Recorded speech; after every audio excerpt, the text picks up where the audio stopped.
क्या कश्मीर की नफीसा की दुआ कबूल हो गई? यूरोपियन देशों के प्रतिनिधियों के कश्मीर दौरे पर मैं उन पत्रकारों में से एक था जिन्हें वहां जाने और कवरेज की अनुमति मिली थी। और अरविंद भाई देखना, मेरी ये दुआ बहुत जल्द कबूल होगी। दोस्तों आदाब, मैं अली आदिल खान और आप देख रहे हैं टाइम्स ऑफ पीडिया चैनल।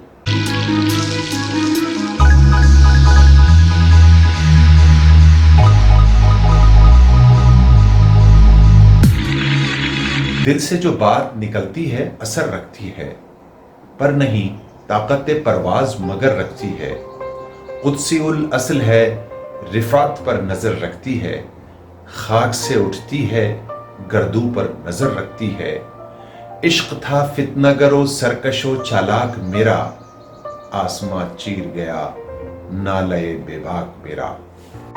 दोस्तों आपको याद होगा कि कुछ दिन पहले कश्मीर में टोटल लॉकडाउन था और वहाँ कर्फ्यू था। लोगों के बाहर निकलने, खाने पीने की चीज़ें लेने और ले जाने की पाबंदी थी और वहाँ इंटरनेट बंद था, टेलीफोन बंद था, सब कुछ बंद था, जैसा कि हम सब जानते हैं। यहाँ तक कि वहाँ का जो सियासी निज़ाम था वो बिल्कुल ठप था। वहाँ किसी सियासी बड़े लीडरान और बड़े पॉलिटिकल पार्टीज़ को नज़रबंद कर दिया गया था, उनको उनके घरों में कैद कर दिया गया था, कुछ को जेलों में रखा गया था।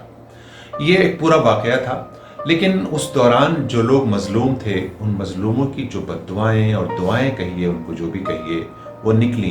उनका असर शायद आज पूरी दुनिया पर देखने को मिल रहा है। लेकिन हम अहादीस के पस मंज़र में और प्रॉफिट मोहम्मद सल्लल्लाहु अलैहि वसल्लम की अहादीस के रेफरेंस में इस बात को समझते हैं कि जो मजलूम की दुआ या बद्दुआ होती है वो आसमानों को चीरती हुई बराह रास्त रब के दरबार पहुंच जाती है, और फिर जो उसका नतीजा होता है वो आज कुछ देखने को मिल रहा है। हालांकि अलग अलग तरह के गुनाह होते हैं। एक तो ये है कि जुल्म करना, एक होता है जुल्म का सहना, एक होता है जुल्म को देखकर उस पर खामोश रहना, और इससे बड़ी बात ये कि मजलूम के ऊपर होने वाले जुल्म को देखकर उस पर खुश होना, ये बहुत खतरनाक पहलू होता है। तो दोस्तों हम आपको बता दें कि जब कश्मीर में वो लॉकडाउन था, मुकम्मल लॉकडाउन था और कर्फ्यू था, उस दौरान वहाँ हज़ारों से ज़्यादा लोगों की मौत हुई, जो घरों में ही तदफीन जिनकी की गई। इसकी रिपोर्ट बाकायदा तरीके से मौजूद है। बहुत सारे हिंदुस्तान के रिपोर्टर्स वहाँ पहुँचे। हम इस वक्त बात करना चाहते हैं उस रिपोर्टर की जो उस डेलीगेशन के साथ गया था, जिसको सरकारी तौर पर इस बात की इजाज़त मिली थी कि वो वहाँ के हालात को जो है वो देखे और उसका जायजा ले। वो यूरोपियन यूनियन का पूरा एक डेलीगेशन था। उसके साथ एक अरविंद मिश्रा नाम के करस्पॉन्डेंट गए थे, जो इकोनॉमिक टाइम्स के बड़े सीनियर करस्पॉन्डेंट हैं। तो वो अरविंद मिश्रा की जो रिपोर्ट है, जो उन्होंने अपने आवाज़ और अंदाज में पेश की है, आज मैं आपके सामने उसको पेश करूंगा। उससे पहले मैं आपको ये बता दूं कि जो कुछ भी हालात दुनिया में आते हैं, जैसे कि मैं पहले और पिछली वीडियोस में भी यह बात आपसे करता रहा हूं कि ये सब कुछ हमारे अपने अमाल का नतीजा होते हैं। अब इसमें चाहे कोई भी कौम हो, चाहे जालिम कौम हो, मजलूम कौम हो, उनके जैसे जैसे अमाल आसमान पर जाते हैं, धरती पर वैसे रब के फैसले आते हैं। आज जो हालात पूरी दुनिया में हैं, वो ये उसमें एक सबसे बड़ा जो सबब है वो ये कि जब दुनिया में अजाब, दुनिया में जुल्म होते रहे और हम सब उन जुल्मों को तमाशाई बनकर देखते रहे, उसका ये आज नतीजा है। इसके बाद जालिम हुक्मरानों को इसकी क्या सजा मिलेगी, ये अभी देखना बाकी है। लेकिन इससे पहले हम आपको अरविंद मिश्रा की ये रिपोर्ट सुनाते हैं। आप इसको गौर से सुनिए। यानी नफीसा उमर से जो उसकी बात हुई थी, उसका एक शेडो आपके सामने ये वीडियो की शक्ल में हम रख रहे हैं। ये भी आप देखिए।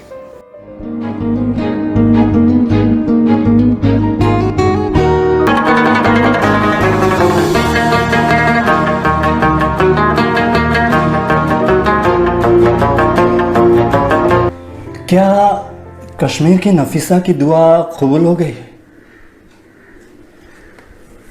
यूरोपियन देशों के प्रतिनिधियों के कश्मीर दौरे पर मैं उन पत्रकारों में से एक था जिन्हें वहां जाने और कवरेज की अनुमति मिली थी।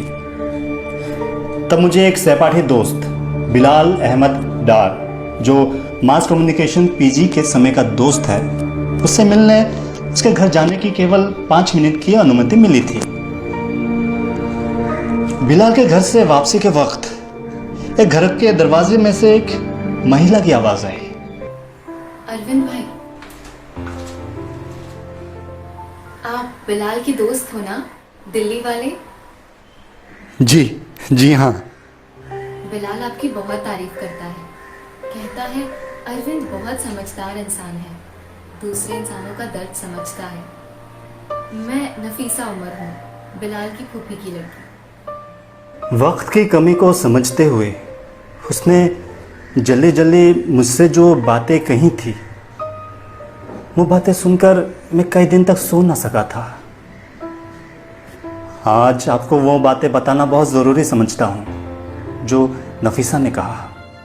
किसी जगह पर लगातार 7 महीने से कर्फ्यू हो, घर से बाहर निकलना तो दूर, बाहर झांकना तक मुश्किल हो, चप्पे चप्पे पर 8-9 लाख आर्मी तैनात हो, इंटरनेट बंद हो, मोबाइल बंद हो, यहाँ तक कि लैंडलाइन फोन तक बंद हो, घरों से बच्चों, जवानों और बुजुर्गों सहित हजारों बेकसूरों की गिरफ्तारियां हुई हो, छोटे बड़े सभी लीडर्स जेल में हो, स्कूल कॉलेज दफ्तर सब बंद हो, तो कैसे जिएंगे ये लोग?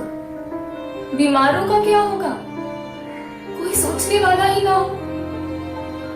आधी से ज्यादा आबादी डिप्रेशन और जहनी बीमारियों की शिकार हो चुकी हो, बच्चे खौफजदा हो, मुस्तकबिल अंधेरे में हो, जुल्म सितम की इंतहा हो और रोशनी की कोई किरण ही ना हो, कोई सुध लेने वाला ना हो, और पूरी दुनिया खामोश खड़ी बस तमाशा देख रही हो। हमने सब कुछ सह लिया, खूब सह रहे हैं, पर दिल तब रोता है, तड़पता है, जब ये सुनाई पड़ता है कि कोई वहां ये कहता है, अच्छा हुआ, इनके साथ तो ऐसा ही होना चाहिए। पर मैंने उन लोगों के लिए या किसी के लिए भी कभी कोई बद्दुआ नहीं की, किसी का बुरा नहीं चाहा, बस एक दुआ की ताकि सभी लोगों को और इस पूरी दुनिया को हमारा कुछ तो एहसास हो। और अरविंद भाई देखना, मेरी ये दुआ बहुत जल्द कबूल होगी। और अरविंद भाई देखना, मेरी ये दुआ बहुत जल्द कबूल होगी। जब मैंने पूछा क्या दुआ मांगी बहन आपने, तो नफीसा ने रोते हुए मुझसे जो कहा मेरे कानों में गूंजता रहता था। आज आंखों से देख भी रहा हूं, शब्द बा शब्द लिख रहा हूं। उसका दर्द महसूस करने की कोशिश कीजिएगा। ऐ अल्लाह, जो हम पर गुजरती है वो कभी किसी पर ना गुजरे।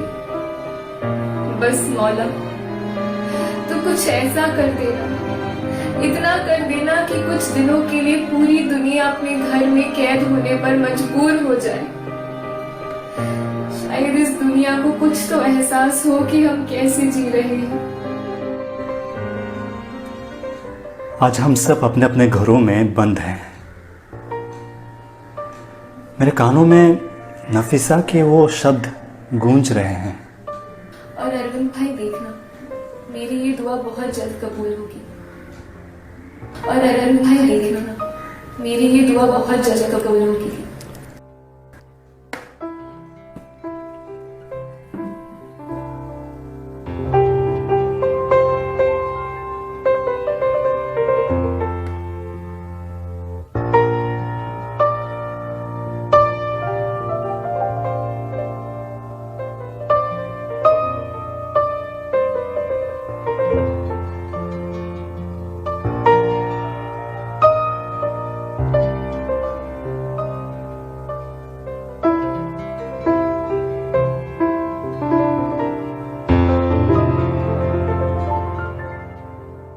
दोस्तों, ये मिसाल के तौर पर एक वीडियो और एक वाकया है। ऐसे इस धरती के ऊपर बेशुमार वाकयात गुजर रहे हैं और गुजर चुके हैं, जो हमारी आंखें टेलीविजन के स्क्रीन पर लगातार देखती रही हैं, अखबारात की सुर्खियों में भी पढ़ती रही हैं, लेकिन कभी लफ्ज़ गलत की तरह भी अवाम की ज़बान पर यह नहीं आता कि ये जो जुल्म हो रहा है वाकई ये गलत है। मजलूम आवाम उस जुल्म की शिकार होकर बिलखती रही, हम उसको खामोश तमाशाई बने देखते रहे। शायद ये ज़मीन पर उसी का तो अजाब नहीं। इस पर ज़रा गौर करने की ज़रूरत है। हम सब इंट्रोस्पेक्शन करें, अपना मुहासबा करें। अगली वीडियो के साथ हाजिर होता हूँ, बने रहिए हमारे साथ। शुक्रिया, बहुत बहुत।